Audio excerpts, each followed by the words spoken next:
आज का टॉपिक है bill value. This is the face value of the bill. मतलब बिल के ऊपर जो वैल्यू लिखा रहता है उसको हम लोग बिल वैल्यू बोलते हैं। क्वेश्चन में बिल वैल्यू डायरेक्टली मेंशन होता है, अदरवाइज ये हिडनली दिया रहता है। तुम्हारा काम है कि इसमें आइडेंटिफाई करना है कि कौन सा बिल वैल्यू है और कौन सा प्रेजेंट वैल्यू है। तो इसको आइडेंटिफाई करने के लिए सबसे सही तरीका क्या है, सर्टेन क्लूज दिया होता है क्वेश्चन में, जैसे कि word like due hence, due some month after. ये सब सर्टेन वर्ड है जो कि अमाउंट के पीछे लिखा रहेगा तो तुम्हें इजीली मालूम चल जाएगा कि ये बिल वैल्यू दिया हुआ है। तो बिल वैल्यू निकालने के लिए फॉर्मूला क्या है, bill value is equal to present value plus T D. ये फर्स्ट फार्मूला है। सेकंड फार्मूला है present value into 100 plus R into T divided by 100। ये सेकंड फार्मूला है। नेक्स्ट फार्मूला 3 नंबर फार्मूला क्या है, bill value is equal to T D into 100 plus R into T divided by R into T. Next है तुम्हारा T D is equal to bill value into R into T divided by 100 plus R into T. तो according to question wise हमको bill value निकालने के लिए different formula use करते हैं।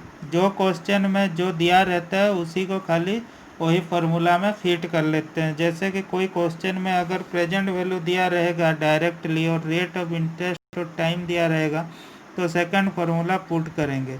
जो क्वेश्चन में तुम्हारा टी डी दिया रहेगा और रेट ऑफ इंटरेस्ट और टी दिया रहेगा तो ये फार्मूला यूज करेंगे, और ये बिल वैल्यू दिया रहेगा तो टी डी निकालने का फार्मूला है। अदरवाइज तुम्हारा अगर टी डी दिया रहेगा तो बिल वैल्यू का formula T D into 100 plus R into T. और किसी में अगर बिल वैल्यू दिया हुआ है टी डी निकालेंगे तो यही फार्मूला यूज होगा।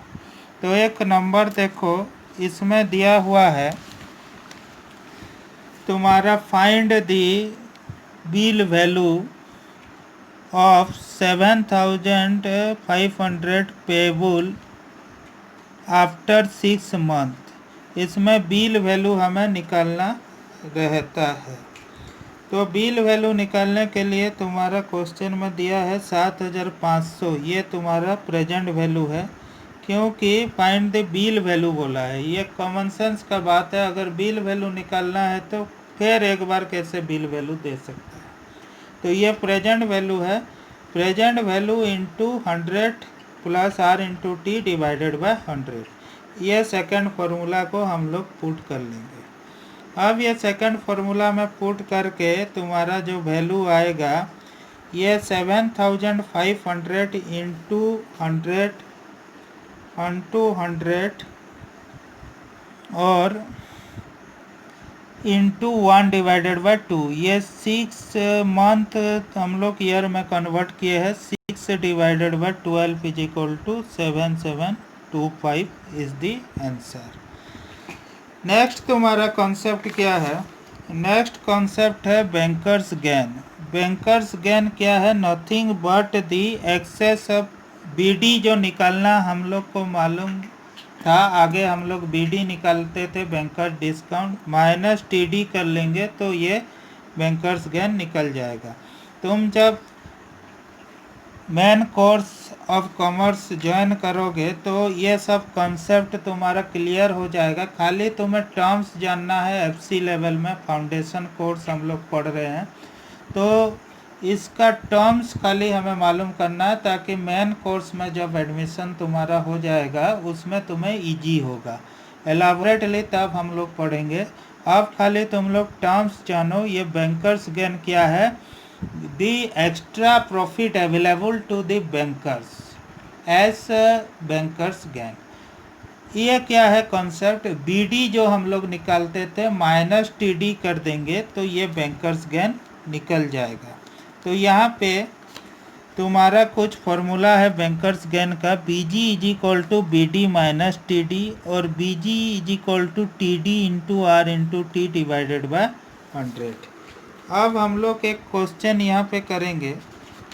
क्वेश्चन क्या है, डायरेक्टली तुम्हें बोल दिया है फाइंड द बैंकर्स गेन, और दिया है 1040 तुम्हारा है 1040 due 8 month hence eight 6% per annum, 6% per annum.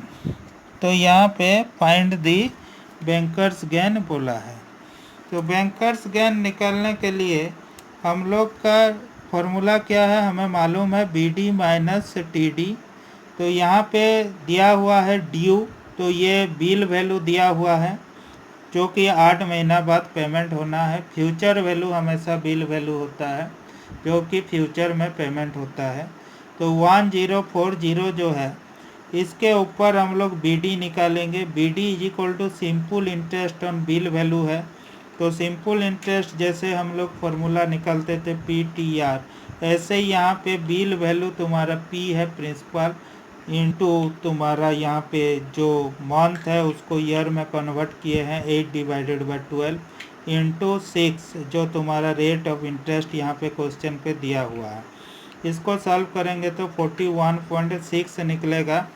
अब इसका सेकंड पोर्शन क्या है, हम लोग को TD निकालना है। TD का डायरेक्ट फॉर्मूला है, अगर हम लोग का बिल वैल्यू दिया हुआ है तो ये मैं अभी बताया, bill value into R into T divided by 100 plus R into T। अब 1040 into 8/12 into 6 divided by 100 plus 8/12, ये फार्मूला में हम लोग पुट कर लिए जितना वैल्यू और डाटा था, और after that we will get 40। Now banker's gain is equal to तुम्हारा क्या है BD माइनस TD, ये आ गया तुम्हारा 41.60 माइनस 40 इज इक्वल टू 1.60, ये तुम्हारा बैंकर्स गेन है। नेक्स्ट लास्ट कॉन्सेप्ट तुम्हारा कौन सा है, डिस्काउंटेड वैल्यू। इसका नोट मैं भेज दिया हूँ, ये देख लेना क्या है। डिस्काउंटेड वैल्यू क्या है, जो वैल्यू हम लोग का जो होल्डर है A, एक एग्जाम्पल के जरिए मैं बता रहा हूँ क्या है डिस्काउंटेड वैल्यू। मान लो कि एक बिल है 5000 का, यहाँ A holder of A bill है 5000 का, हम लोग पढ़ रहे हैं डिस्काउंटेड वैल्यू। तो यहाँ पे A क्या करेगा, 6 मंथ का टाइम दिया है पेमेंट करने के लिए B को। B कौन है, डेप्टर ऑफ द बिल है जो कि पेमेंट करेगा A को 6 महीना बाद, 6 महीना बाद। अब A को 3 महीना बाद इसको पैसा का ज़रूरत पड़ा। बिजनेस में हम लोग को मालूम है कि पैसा कभी भी ज़रूरत पड़ सकता है, तो इसको ज़रूरत पड़ा। अब ये 6 महीना का टाइम दे दिया है B को, तो इसको मांग नहीं सकता है अर्ली पेमेंट करने के लिए। ये क्या करेगा, बैंकर्स के पास जाएगा, कोई फाइनेंशियल इंस्टीट्यूशंस के पास जाएगा, उसमें क्या करेगा, वही बिल को डिस्काउंटेड कर देगा। डिस्काउंटेड का मतलब मैं आगे बताया हूँ कि बिल को एनकेश और लिक्विडेटेड करने का प्रोसीड्योर को हम लोग डिस्काउंटेड बोलते हैं। तो ये क्या किया, 5000 लेके एक बैंकर के पास गया, एक बैंक गया, उसमें सबमिट कर लिया। तो बैंकर क्या किया, 50 रुपया काट लिया एज इंटरेस्ट BD, इसको हम लोग बोलते हैं बैंकर्स डिस्काउंट।